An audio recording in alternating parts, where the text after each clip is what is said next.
بسم الله الرحمن الرحیم. نن زموږ د علم النحو یو لسم نمبر درس دی. ان شاء الله نن به موږ د جمله اسمیه او د جمله فعلیه ترکیب زده کوو. دینه مخکې سبقونو کې موږ جمله اسمیه مو پیژندله، جمله فعلیه مو پیژندله. جمله اسمیه هغه جملې ته وایي چې د اسم نه شروع کیږي. جمله فعلیه هغه جملې ته وایي چې د فعل نه شروع کیږي. اوس په د جمله اسمیه ترکیب څنګه کوو جی؟ د جمله اسمیه خبریه ترکیب به داسې کوو چې لکه زیدون، داس ما سره ګورې جوس زیدون عالم، ما سره یو د جمله اسمیه ده. زیدون عالم جمله اسمیه ده، یو زید ده یو عالمان. نو ترکیب به داسې کو چې زید مبتدا ده، زید څه شی ده؟ دا مبتدا ده، او عالم خبر. زید مبتدا او عالم خبر. چې مبتدا او خبر ملو شي نو جمله اسمیه خبریه شو. چې مبتدا او خبر ملو شي نو جمله اسمیه خبریه شي. لکه زید عالم، دا زید مبتدا او عالم خبر. مبتدا او خبر چې ملو شي نو دینه شي جمله اسمیه خبریه. دا مونږ سره جمله اسمیه خبریه ترکیب شو. جی مونږ به داسې جمله اسمیه ترکیب به داسې کوو. د جمله اسمیه خبریه ترکیب به داسې کوو. ګوره جی چې زید عالم دا مونږ سره یو جمله ده، نو په دې کې زید مبتدا او عالم خبر. چې مبتدا او خبر ملو شي نو جمله اسمیه خبریه شي. چې مبتدا او خبر ملو شي نو جمله اسمیه خبریه شوه. چې مبتدا او خبر ملو شي جمله اسمیه خبریه شوه. اوس پر اخکته مثالونو کې ټول په دې ترتیب باندې کوو. او د جمله فعلیه خبریه ترکیب کوو. د جمله فعلیه خبریه ترکیب به داسې کوو لکه موږ سره علم زید دا جمله ده. علم زید دا موږ سره جمله ده. نو په دې کې به دا علمه فعل دی، دا عالمه پکې دا اول نمبر عالمه دا پکې فعل دی، او زیدون پکې فاعل دی. زیدون پکې فاعل دی. چې فعل او فاعل ملو شي، چې فعل او فاعل ملو شي نو جمله فعلیه خبریه شي. چې فعل او فاعل ملو شي نو جمله فعلیه خبریه شي. ترکیب به اوس داسې کوو. خو اول ګوره یاد وساتئ په کوم اسم باندې دلته چې په کوم لفظ باندې الف او لام په شروع کې وي، ال چې په شروع کې وي نو دا به اسم وي. څه به وي؟ اسم به وي. او دویم چې تنوین وي په دو زبر یا دو زیر یا دو پیش، دو زبر یا دو زیر چې دا پی وي نو دا به هم اسم وي. د دې نه علاوه چې د کم اسم په شروع کې الف لام یا اخره کې تنوین نه وي کنه نو هغه به بیا فعل وي. لکه اوس دلته ګورئ جی ترکیب کو په دې ترتیب باندې ګورئ. الطعام د دې په شروع کې الف لام دی. وګورئ جی الف لام په شروع کې شته نو دا اسم دی. نو دې اسم ته مبتدا وایي ځکه د دې جملې ابتدا ته وشوه مبتدا. او حاضرون دا حاضر وګوره اخره کې تنوین دی نو دا خبر دی. نو مبتدا د خپل خبر سره چې ملو شي نو دینه جوړ شي جمله اسمیه خبریه.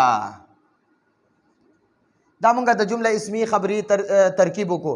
الطعام طعام خوراک ته وایي، او حاضر معنا حاضر دی، طعام خوراک حاضر دی. نو په دې کې الطعام مبتدا دی ځکه د دې جملې الطعام حاضر دا یو جمله ده. د دې ابتدا د اسم نه وشوه نو ځکه دغې ته مونږه مبتدا وایو. او دا حاضرون د دې مبتدا باره کې خبر ورکړی چې او دا طعام حاضر دی. نو دا مبتدا او خبر چې ملو شي نو جمله اسمیه خبریه شي. جمله اسمیه خبریه شي. دی بل ته ګورئ جی دی بل اسم په شروع کې الف لام دی نو دا الف لام والا اسم چې دی نو دا مبتدا شي. او دا بل چې باردون دا په آخره کې تنوین دی نو دا به را سره خبر شي. مبتدا چې د خپل خبر سره ملو شي، مبتدا چې د خپل خبر سره ملو شي نو جمله اسمیه خبریه شي. الماء مبتدا باردون خبر دی. مبتدا چې د خپل خبر سره ملو شي نو جمله اسمیه خبریه شي. الانسانو د دې انسان په آخره کې مو ګورئ جی شروع کې ال دی، الف لام دی نو دا مبتدا شو مونږ سره، دا مبتدا شو. او حاکمون را سره خبر شو.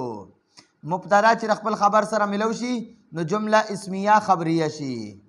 جمله اسمیه خبریه شي. خجی الطعام مبتدا حاضر خبر مبتدا چې خپل خبر سره ملو شي نو جمله اسمیه خبریه شوه.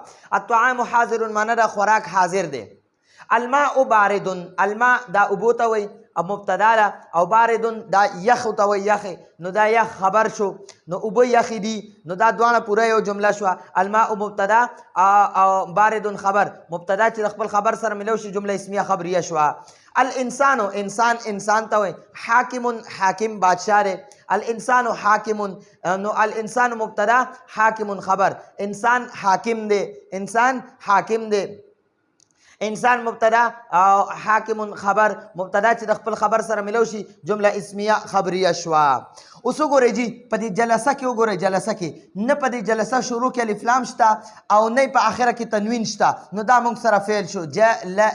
جلسه دا فعل شو او دا زید فاعل شو. دا زید وګوره فاعل ځکه دی چې د په آخره کې تنوین دی. فعل چې د خپل فاعل سره ملو شي نو جمله فعلیه خبریه شوه. د جلسه زید معنا دا ده زید کېناستو. زید کېناستو. اوس وګورئ چې دقه شان ذهبه دی د ذهبه په شروع کې الف لام هم نشته آخره کې تنوین هم نشته نو پوه شه چې دا فعل دی. او دا عمرو دلته ورسره واو شته نو دا عمرو چې دی دا را سره فاعل دی نو دا فعل چې د خپل فاعل سره ملو شي نو جمله فعلیه خبریه شي. جمله فعلیه خبریه شوه. ذهبه معنا د لاړو او عمر لاړو دا عمر د یو سړي نوم دی او ذهبه دا فعل دی نو دا تلل یو کار دی نو ذهبه عمر لاړو او دا ذهبه فعل عمر فاعل او فاعل چې ملو شي جمله فعلیه خبریه شوه. اوس وګورئ د شربت په شروع کې الف لام هم نشته آخره کې تنوین هم نشته دا دواړه شیزونه پکې نشته د اسم دواړه نښې پکې نشته نو دا فعل شو. شربت فعل شو. او هندون دې کې وګوره د اسم یو علامت پکې شته تنوین نو دا هندون فاعل شو. فعل چې د خپل فاعل سره ملو شي نو جمله فعلیه خبریه شوه. جمله فعلیه خبریه شوه. دا ترکیب طریقه د جی دا په دې طریقې سره یادو ان شاء الله.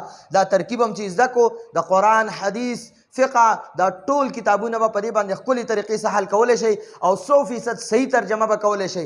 چاله چې ترکیب نه ورځي نو هغه د هغه ټوله ترجمه هم غلطه وي که هغه د احادیثو کوي که د فقه کوي که د قرآن کوي. اکله کې وګورئ نه شروع کې الف لام شته نه آخره کې تنوین شته نو دا فعل شو. او خالدون ته وګورئ شروع کې الف لام نشته خو آخره کې تنوین شته نو دا اسم دی نو دا اسم را سره فاعل شو ځکه دا فاعل اسم نو فعل چې د خپل فاعل سره ملو شي نو جمله فعلیه خبریه شي.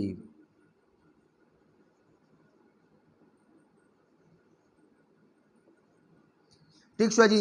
دقه شان نسواره دی. د نسواره په شروع کې الف لام هم نشته آخره کې تنوین هم نشته نو پوه شه چې دا فعل دی. او بکرون ته وګورئ بکرون په الف لام خو شروع کې نشته خو آخره کې پکې د اسم علامت شته تنوین نو دا دغه دی دا فاعل دی. فعل چې د خپل فاعل سره ملو شي نو جمله فعلیه خبریه شوه.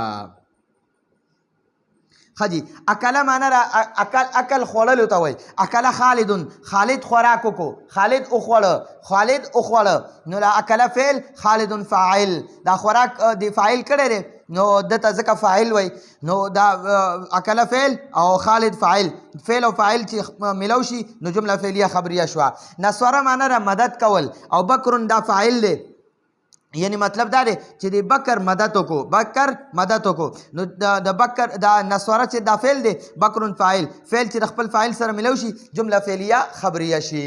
نو ګورئ چې دا موږ سره